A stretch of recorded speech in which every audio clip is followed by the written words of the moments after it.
Hello there. It's almost bedtime, but I've got time for a little bit of alchemy that I've been wanting to do. And so it's time to get to it. Some of these materials have reached dryness and they need an imbibition.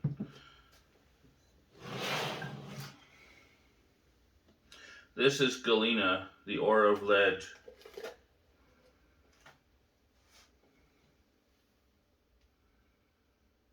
It's interesting. It's reached dryness. In old alchemical manuscripts, a lot of times they mention ladders in alchemy, and I equate that or associate that with the tree of Hermes, salt, crystals, crystalline material, crystallization, climbing the sides of the glass as in a form of purification, the kaput mortuary at the bottom, and purified matter climbing the sides. But what I find interesting about this alchemy experiment with Galena is the colors, because if you've studied alchemy, colors come up a lot. Secondary colors, but primary colors associated with the great work. And sometimes they're listed differently. Sometimes the main colors of the great work are listed as black, white, red. Sometimes they're black, white, yellow, red. Sometimes secondary colors are listed like the green lion, the peacock's tail, various colors. But what I see in this glass is that the Galena ore, it was kind of shiny, a shiny silvery color, which also has come up in old alchemical manuscripts too. But anyway, from that, it seems to have reduced to the color black, and from that is coming the color white. I also see red in here forming in the salt, the tree of Hermes climbing up the side. I use tree of Hermes just to describe recrystallization on the sides of the glass, nothing more. In alchemical symbolism, it's sometimes depicted as a ladder. So I'm seeing the colors black, white, red in here. That is of interest. So I'm just studying this glass.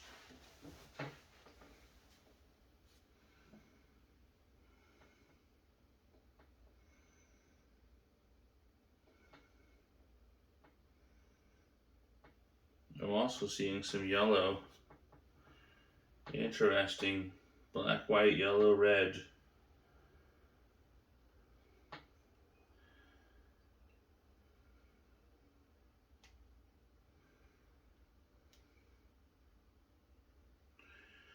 Okay, so what I'm here for today is to do an imbibition. I remember somebody was quoting me online in an alchemy forum a long time ago. Something, they said it was from an alchemy manuscript called the Requiem, and it suggested that at dryness, the matter is wetted again. In other words, imbibition in alchemy.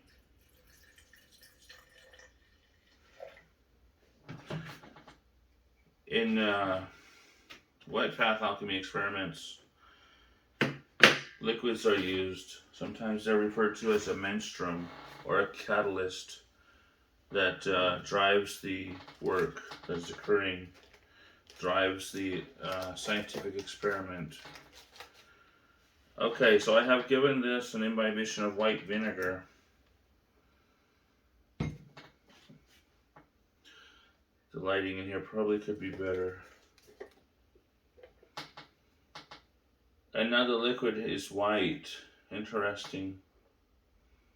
I don't want to call it the virgin's milk of alchemy, but it's interesting that it's white. Now this, in Alchemy, Mars, the stout and valiant god of war, the crocus of Mars, the saffron of Mars. Calcination is the first step. If you look at the 7 steps of alchemy, it says that calcination is the first one. And there's also a lot of an old saying in alchemy that alchemists burn with water, not fire. So this is a calcination done with water, so to speak. The matter is iron, but I do imbibitions on it with white vinegar. It causes the matter to corrode. And in alchemy, this has been done with dew. It's been done with rainwater, a variety of things. Right now, I'm using white vinegar because it's what I have. If I had dew, then I'd be using dew. In my understanding, I like the white vinegar because it's pure. It's mostly distilled water with a tiny bit of acetic acid. It's good, clean, pure, and it will act as a catalyst to drive this experiment. So the iron corrodes and it rusts. This, in my opinion, of alchemy is a form of purification. That which is corruptible will corrode away until at some point I expect to be left with a material that is exalted or resurrected, an incorruptible material that no longer corrodes. If I corrode away everything that can corrode, I should be left with an exalted material that no longer corrodes.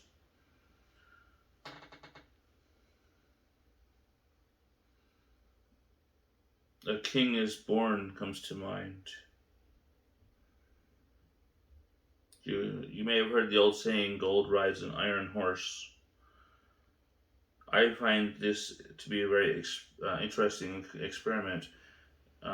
Some people have expressed their opinion that they don't like iron or rust or iron oxide, but I find alchemy to be fascinating, and as I've said for years, alchemy is something that requires great patience, not instant gratification. And I have great patience, so I've stuck with alchemy for many years.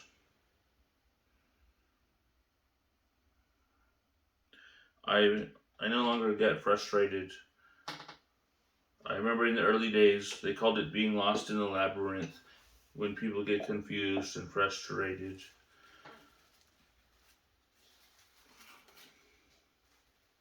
And in the writings of Theophrastus Paracelsus, he mentioned, you will transmute nothing until you first have transmuted yourself.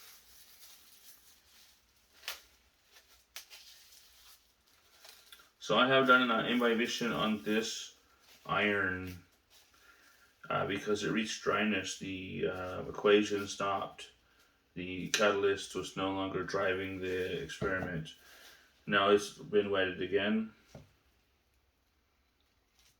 with liquid and oxygen.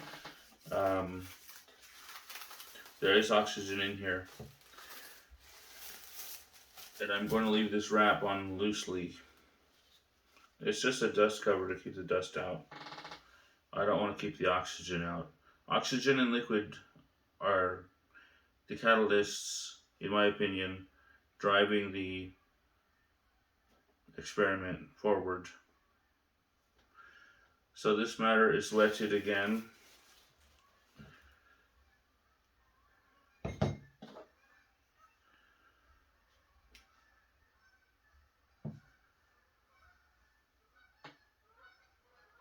Interesting colors in here too. Black, orange, red.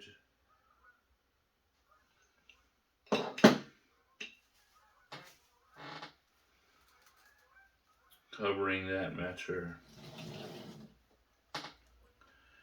Another experiment that I was working on that's been on the back burner for a while is this one. So this experiment involves iron pyrite.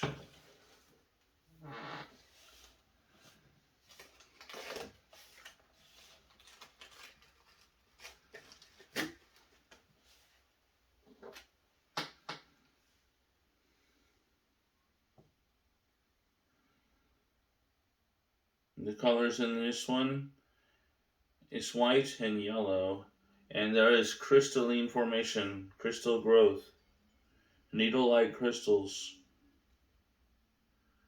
in here. Interesting. Over here we have iron pyrite. So these two vessels, in alchemy, there's a saying, dissolve. The original saying was solve et coagula. It means dissolve and coagulate. So this vessel represents dissolution, dissolving matter, and this vessel represents coagulation, coagulating matter. And it's interesting. I see white, yellow, crystallization, and then we have liquid, which is the menstruum. There is something occurring in this glass. It's going to be interesting to see what comes from this experiment. I've done it in different ways, and with different ways comes different results. So in the extraction and dissolution vessel, we reach dryness, so I need to do an imbibition. By the way, this is Alchemy of Steven School, not for consumption. Do not try this at home. None of this has any medicinal value or purpose. These are just my alchemy science experiments that I find to be interesting. Some of these materials, when working with metallic ores and stuff like Galena, tend to be very toxic.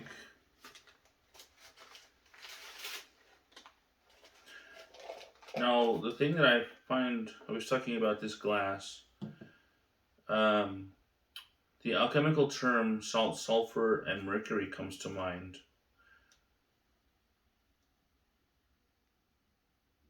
But also, sun and moon comes up in alchemy a lot, and I have white material in there and yellow material. So that is interesting. Sol and Luna, sun and moon. So these two go together.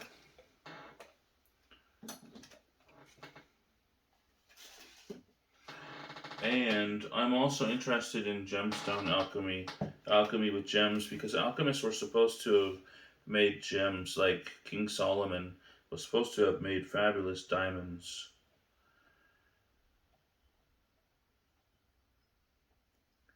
And I don't think the true methods have been highly illuminated. I think they've been kept secret. So digging into it can be interesting.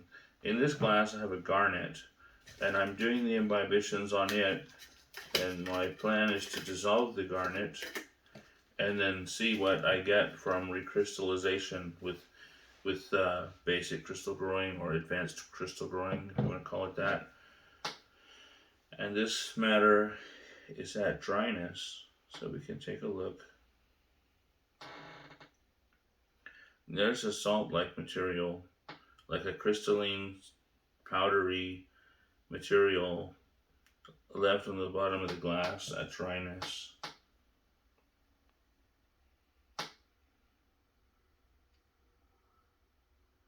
I see a little bit of crystallization in the dissolved material that has become dry.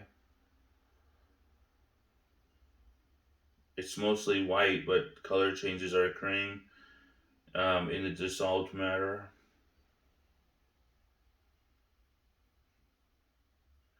The garnet itself still has more dissolution to go.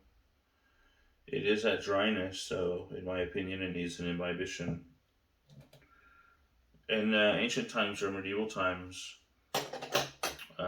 there's a lot of documentation about people using vinegar to dissolve rocks and stones, and Cleopatra dissolving pearls in vinegar to make a tincture, which she actually drank.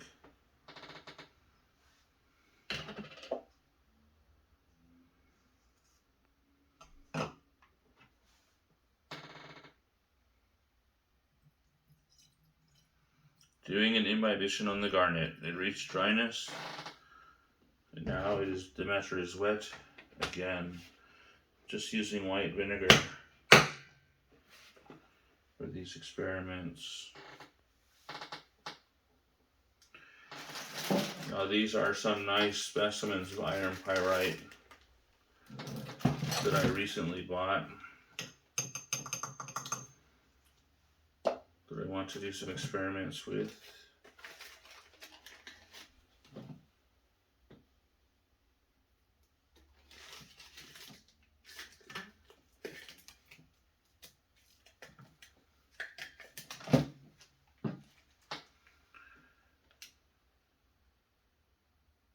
I also have a collection of cast iron vessels. I have an assortment of small cast iron frying pans for doing experiments with. This one is square. And this cast iron mortar and pestle I've had for quite some time. And it's for doing vigorous grinding, trituration of metallic ore type rocks and things. Glass visionware dishes are seem to be beneficial in my alchemy work.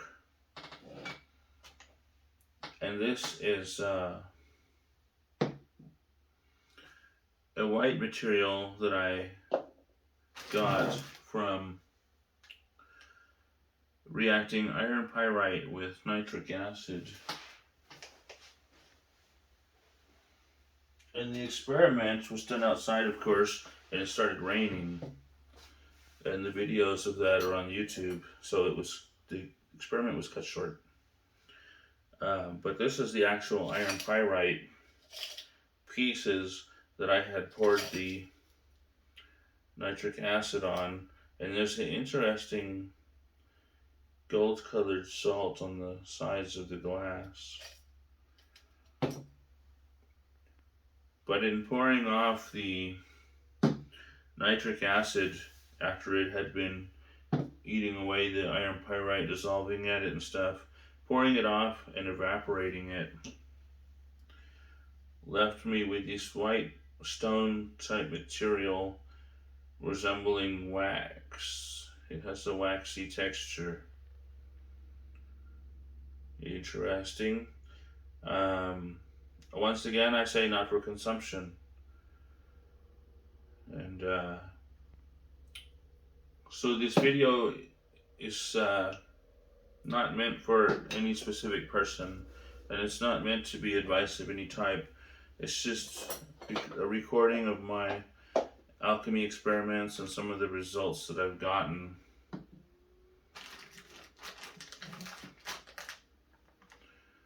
And so it looks like that concludes this video. Thank you for watching. Subscribe for updates and have a nice day.